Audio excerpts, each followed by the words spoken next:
শুরু হলো সব খবর। নিয়মিত সব খবরের আয়োজনে আপনাদের সবাইকে আমন্ত্রণ জানাচ্ছি আমি জান্নাতুল করি। দ্রুততম সময়ের মধ্যে আওয়ামী লীগের নিবন্ধন বাতিলের দাবি জানিয়েছে জাতীয় নাগরিক পার্টি এনসিপি। গণহত্যার দায়ে বিচার প্রক্রিয়ার মধ্য দিয়েই আওয়ামী লীগকে নিষিদ্ধের দাবি জানিয়েছে এনসিপির নেতারা। দুপুরে শাহবাগে আওয়ামী লীগের নিষিদ্ধের দাবিতে এনসিপির বিক্ষোভ সমাবেশে দলটির নেতারা এসব কথা বলেন। দলটির দক্ষিণাঞ্চলের মুখ্য সংগঠক হাসনাত আব্দুল্লাহ বলেন, ফ্যাসিবাদ বিরোধী রাজনৈতিক দলগুলো ঐক্যবদ্ধ থাকলে বাংলাদেশে আর আওয়ামী লীগ পুনর্বাসিত হতে পারবে না। বলেন, ক্যান্টনমেন্ট থেকে রাজনীতিতে হস্তক্ষেপ ২৪ পরবর্তী বাংলাদেশে আর হবে না।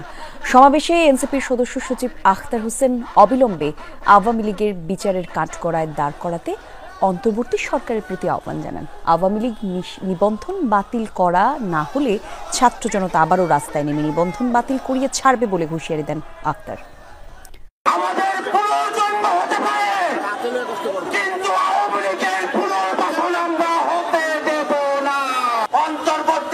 সরকারকে অবিলম্বে দল হিসাবে আওয়ামী লীগকে বিচারের কাঠগড়ায় দাঁড় করাতে হবে।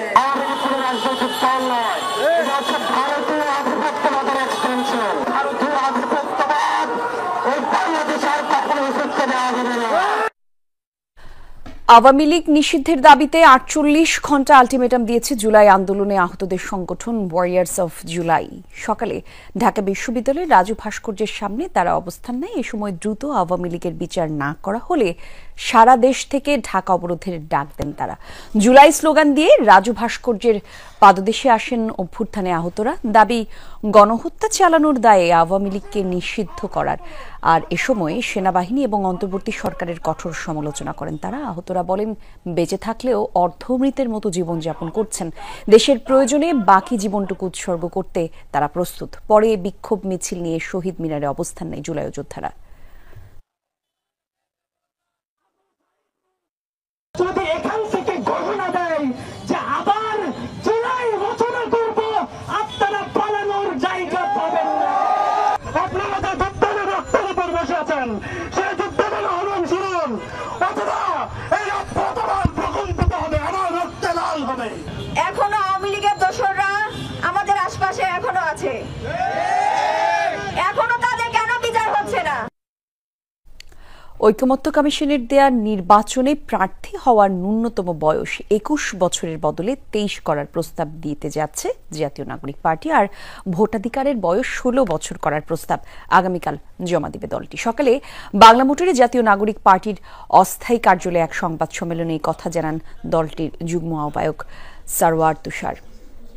বলেন, রোববার দুপুরে জাতীয় ঐকমত্য কমিশনের সুপারিশ অনুযায়ী প্রস্তাব এবং মতামত জমা দিবে তারা। এছাড়া ১১১টি সুপারিশ নিয়ে আরও আলোচনা দরকার, এমনটা মত এনসিপির। বলা হয়েছে ১৬৬টি সুপারিশের মধ্যে ২৩ মার্চ দুপুর ২টার সময় জাতীয় ঐকমত্য কমিশনের যে কার্যালয়, এখানে আমরা তাদের কাছে আনুষ্ঠানিকভাবে আমাদের এই প্রতিনিধি দল তারা গিয়ে এটা জমা দেবে। যে ন্যূনতম প্রার্থী হওয়ার বয়স হচ্ছে ২১ বছর। আমরা মনে করেছি যে ইট ইজ টু আর্লি, এটা ২৩ বছর হতে পারে, এবং সেক্ষেত্রে ভোটার বয়স, ভোট দেওয়ার বয়স, সেটা আমরা মনে করেছি যে ১৬ বছর বয়স থেকে হতে পারে। এটা রাজনৈতিক দলের কাছে দেয়া জাতীয় ঐকমত্য কমিশনের কিছু প্রশ্নমালা নিয়ে আপত্তি জানিয়েছে বিএনপি। কমিশনের প্রশ্নমালার সাথে কয়েকটি দলের বক্তব্যের মিল পাওয়ায় জনমনে প্রশ্নের জন্ম দিয়েছে। সংবাদ সম্মেলনে কথা বলেছেন দলটির মহাসচিব মির্জা ফখরুল ইসলাম আলমগীর। পাশাপাশি ঐকমত্য কমিশনের সুপারিশে রাজনীতিবিদদের বাদ দিয়ে অনির্বাচিত ব্যক্তিদের রাষ্ট্রীয় দায়িত্বে নিয়োগের প্রস্তাবকে অযৌক্তিক বলে মনে করেন বিএনপি। মির্জা ফখরুল বলেন, এমন কোনো পদক্ষেপ নেওয়া যাবে না যাতে ফ্যাসিবাদ বিরোধী ঐক্যে ফাটল ধরে।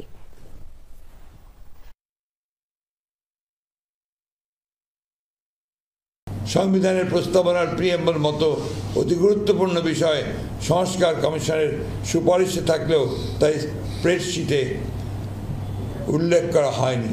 স্প্রেডশিটের সাথে মূল সুপারিশমালার উপর আমাদের মতামত সংযুক্ত করে দিলে বিভ্রান্তি এড়ানো যাবে। বহুত্ববাদের বিপক্ষে খেলাফতে মজলিস ও বাংলাদেশ লেবার পার্টি আজ জাতীয় ঐকমত্য কমিশনের সাথে সুপারিশমালা নিয়ে সংলাপে বসে দলগুলো 166টি সুপারিশের অনেকগুলো বিষয়েই দলগুলোর মতামত। সংলাপ শেষে দল দুটির প্রতিনিধিরা বলেন, ইসলামের বিধান বিরোধী আইন করা যাবে না, মানবাধিকার লঙ্ঘনের দায়ে অভিযুক্ত আওয়ামী লীগ এবং তাদের দোসরদের নিষিদ্ধের দাবিও তোলে তারা। অধ্যাদেশের মাধ্যমে প্রয়োজনীয় সংস্কার শেষে দ্রুত নির্বাচন আয়োজনের কথা বলেন। দাবি, সুষ্ঠু এবং নিরপেক্ষতা বজায় রাখতে জাতীয় নির্বাচন আগে হওয়া উচিত।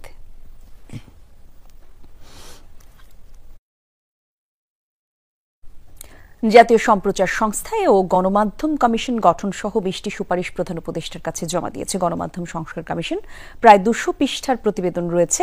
একই ব্যক্তির একাধিক গণমাধ্যমের মালিকানা নিষিদ্ধের সুপারিশও। দুপুরে রাষ্ট্রীয় অতিথি ভবন যমুনায় প্রধান উপদেষ্টার কাছে রিপোর্ট জমা দেয় গণমাধ্যম সংস্কার কমিশন। এর পরপরই সাংবাদিকদের সামনে ব্রিফ করেন গণমাধ্যম সংস্কার কমিশন প্রধান কামাল আহমেদ। প্রেস কাউন্সিল এবং প্রস্তাবিত সম্প্রচার কাউন্সিলের বদলে গণমাধ্যম কমিশন গঠন করে লাইসেন্স এবং অন্যান্য বিভিন্ন সমাধানের প্রস্তাব দিয়েছে কমিশন। পাশাপাশি কর্মীদের মাঝে নির্দিষ্ট শেয়ার বণ্টনের কথাও উল্লেখ করা হয়।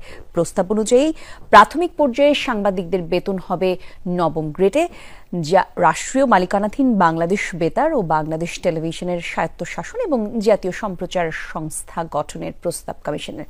পত্রিকার সার্কুলেশন এবং টেলিভিশনের টিআরপি জালিয়াতি বন্ধের সুপারিশ করেছে কামাল আহমেদ কমিশন। এদের প্রত্যেকের সমস্যা একরকম নয়, এক একজনের এক এক রকম সমস্যা, কিন্তু সাংবাদিকতার সমস্যা সব ক্ষেত্রেই এক।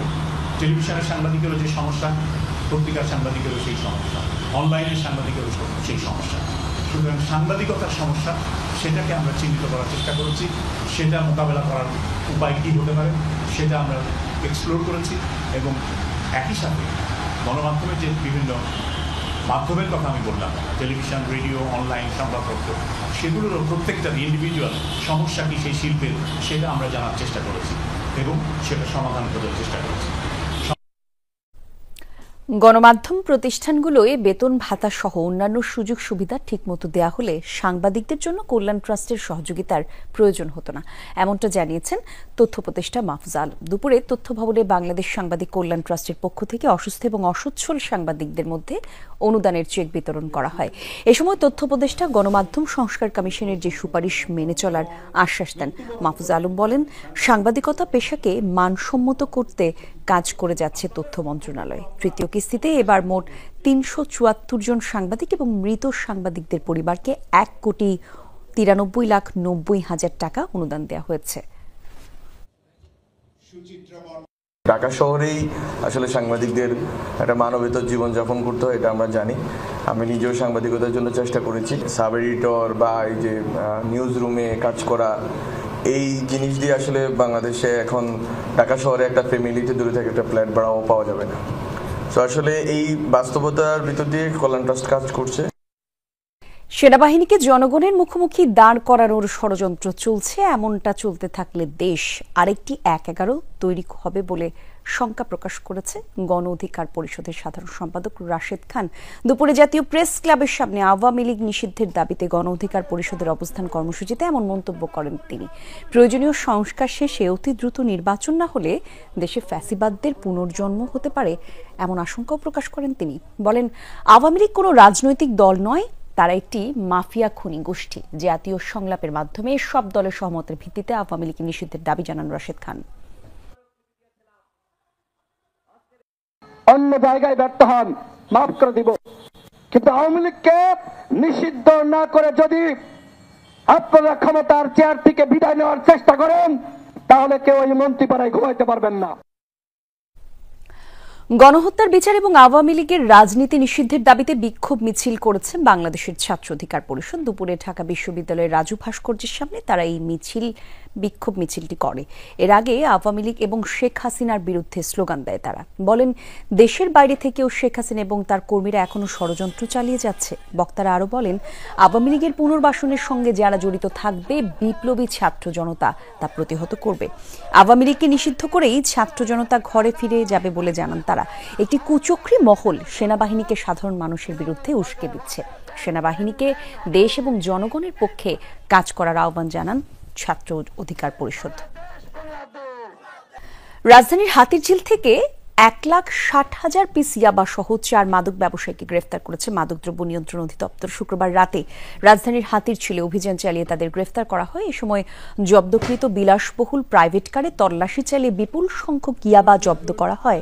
শনিবার দুপুরে সংবাদ সম্মেলনে মাদকদ্রব্য নিয়ন্ত্রণ অধিদপ্তর জানায়, চক্রটি কক্সবাজারের টেকনাফ থেকে ইয়াবার চালান নিয়ে ঢাকায় আসত, সরবরাহ করত ঢাকা সহ আশেপাশের বিভিন্ন জেলায়।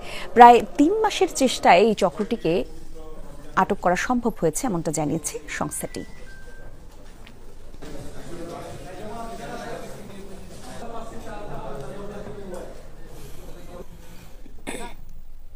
হাতে গোনা কয়েকটা দিন বাদেই ঈদ উল ফিতর, আর তাই জোরে সোরে চলছে কেনাকাটা। দক্ষিণ এশিয়ার বৃহত্তম শপিং মল যমুনা ফিউচার পার্কে এক ছাদের নিচে সব পণ্য পেতে ভিড় করছেন ক্রেতারা।